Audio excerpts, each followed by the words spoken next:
tracks. Bravely we prove in our striving, trudging together each day. Where there's a will, there's a way.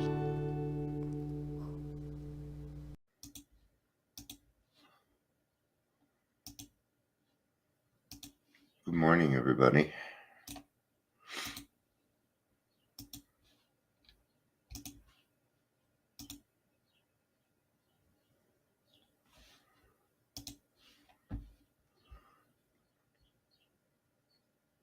Good morning.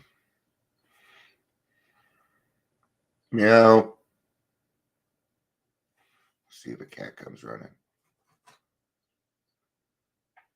Meow. No, he's here, so I figured I'd just do something.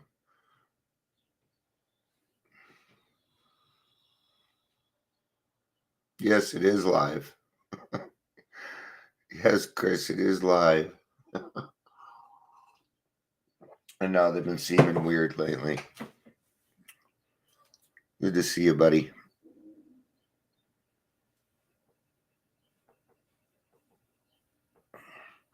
A kitty cat did show up. You're welcome. Just kind of wait until the 3-minute mark.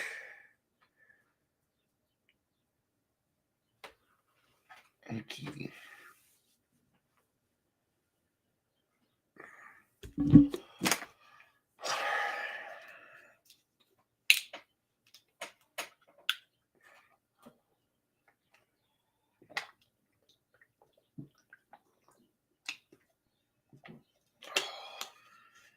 So today, we're talking about a lifetime process.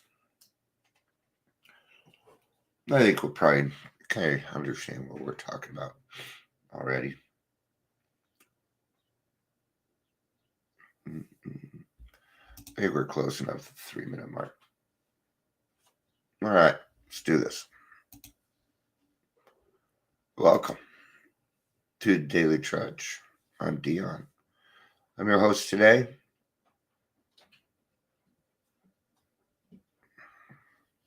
Not quite awake, easily distracted. If you're here, please say hello. Whether you're watching live or the rewatch, it'd be fantastic. God is good. God's been working miracles lately. For others. And his wonders to perform. Yes. I have way too many chords. So we're going to read out of the big book, page 52. Today.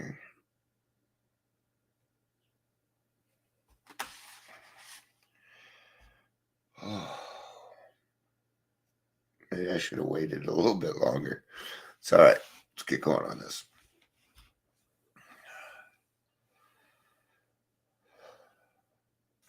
I'm just seeing what is the...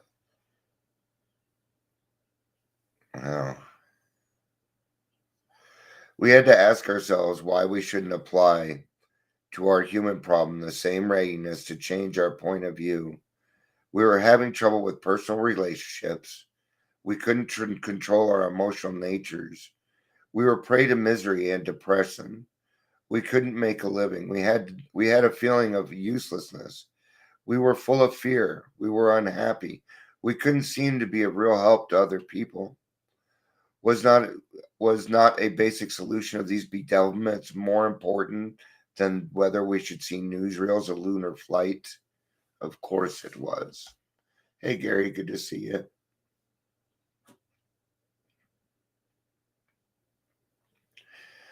When we saw others solve their problems by simple reliance upon the spirit of the universe, we had to stop doubting the power of God. Our ideas didn't work, but the God idea did. And we got to look for something else outside of our own thinking, right? Give me just 20 seconds, please.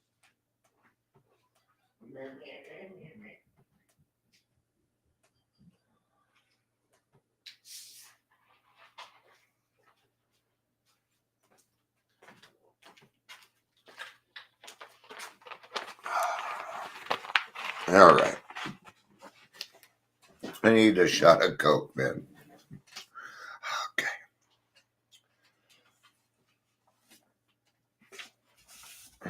That's right. That's right. Dion does Coke. Gary was my Coke dealer yesterday. All right. So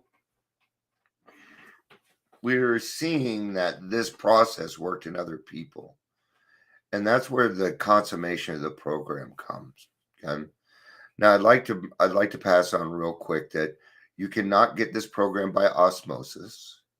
You cannot do it just I know there's a saying that says meeting makers make it, but that means you're doing the work too.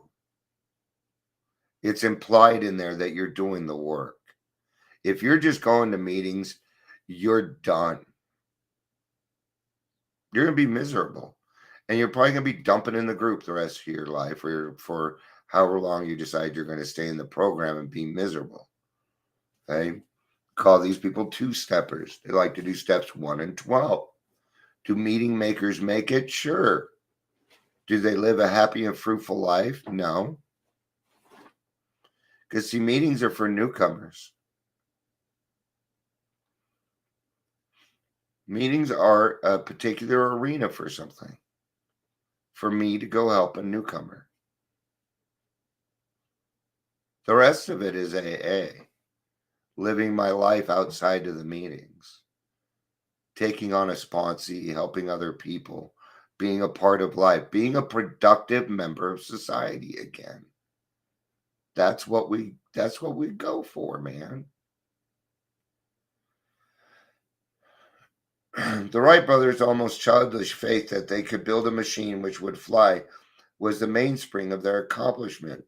Without that, nothing could have happened. In other words, if they wouldn't have had their fancy idea or that's not the word I was looking for, their childish idea, we may not have planes today. Or at least not built by the Wright brothers. They're not built by you know what I mean. We agnostic and atheists, we're sticking to the idea that self-sufficiency would solve our problems. When others showed us that God sufficiency worked with them, we began to feel like those who insisted the Wrights could never fly. Logic is great stuff. We liked it. We still like it. It is not by chance we were given the power to reason, to examine the evidence of our senses and to draw conclusions. And yes, right? But I was doing it incorrectly.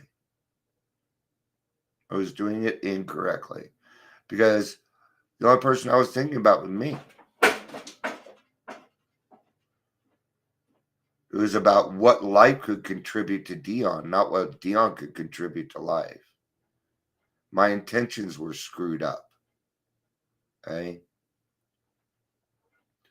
Now I'm at a point, I'm allowed to use my logic, but I don't very often.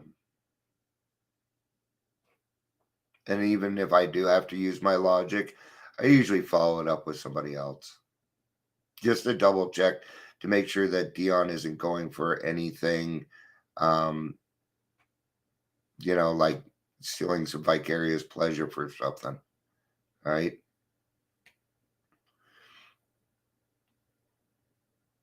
And to draw conclusions, that is one of man's magnificent attributes. We agnostically inclined would not feel satisfied with a proposal which should not lend itself to the reasonable approach and interpretation.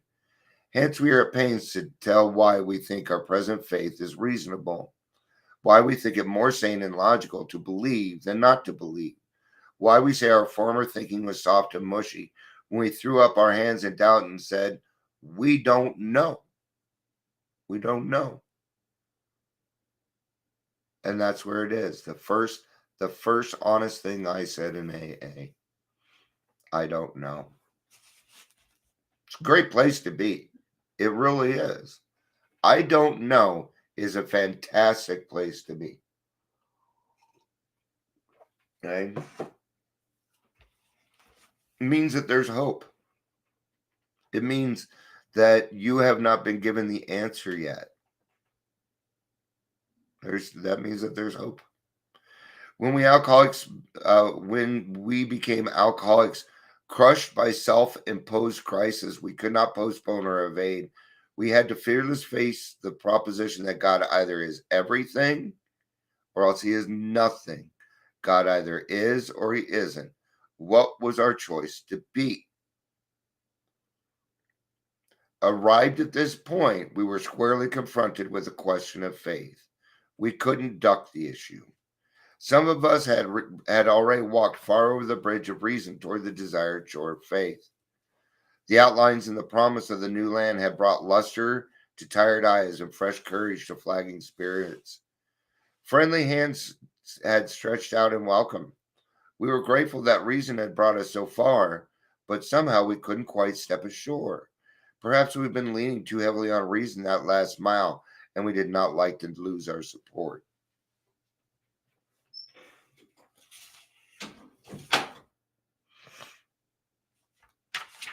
Another paragraph here. That was natural, but let us think a little more closely. Without knowing it, have we not been brought to where we stood by a certain kind of faith? For did not we believe in our own reasoning? Did we not have confidence in our ability to think? What was that but a sort of faith? Yes, we have been faithful, objectively faithful to the God of reason. So in one way or another, we discovered that faith had been involved the whole time. One way or another, you're going to find that once you open your mind and you decide to go ahead and look at life for the way that it actually is, you're going to find that the God of reason doesn't really have much to do with it. Just my reasoning doesn't have much to do with it. Usually, if I'm reasoning with something, it means that I'm probably trying to manipulate. I'm trying to take a situation that I know would be wrong, doing it a certain way. So I would try and reason through that. Sometimes we just have to be okay with the way things are. This is how it is.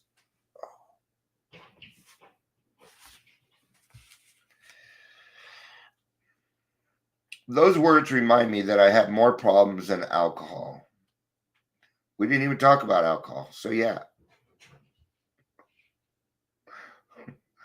Alcohol is only a symptom of a more pervasive disease. When I stopped drinking, I became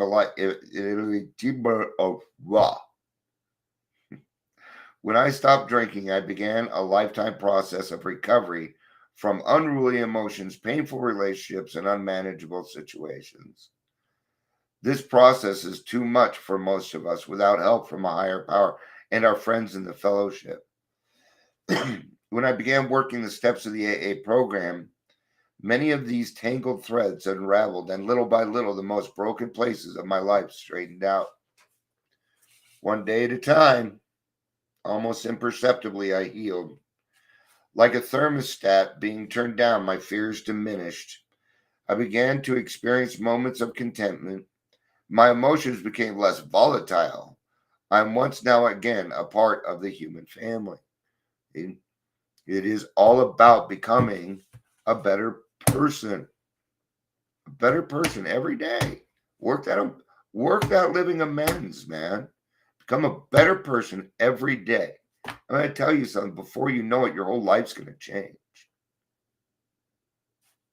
I don't know how many times I've talked to somebody and said, let's work on your spiritual malady and see what happens.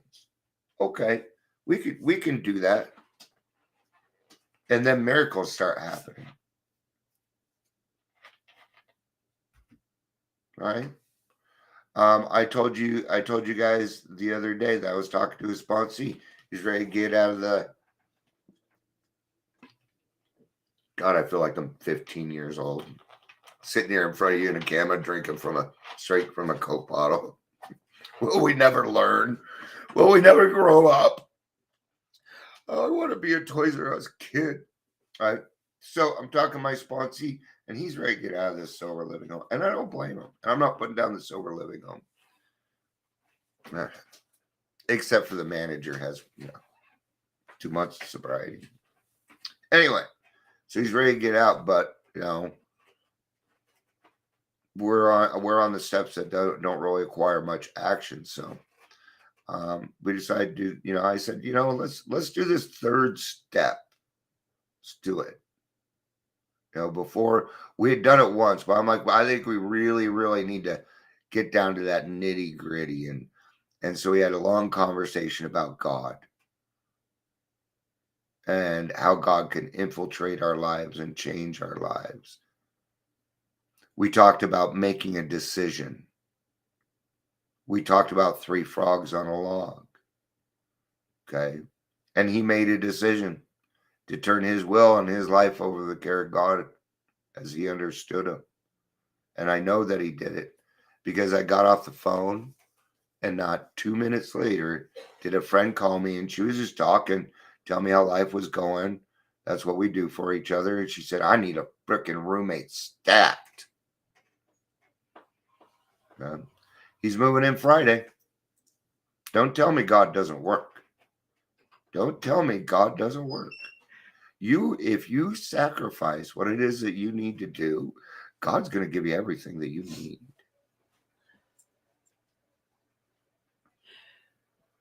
So, all right. I think that's going to be it for today. So, thank you everybody for being here.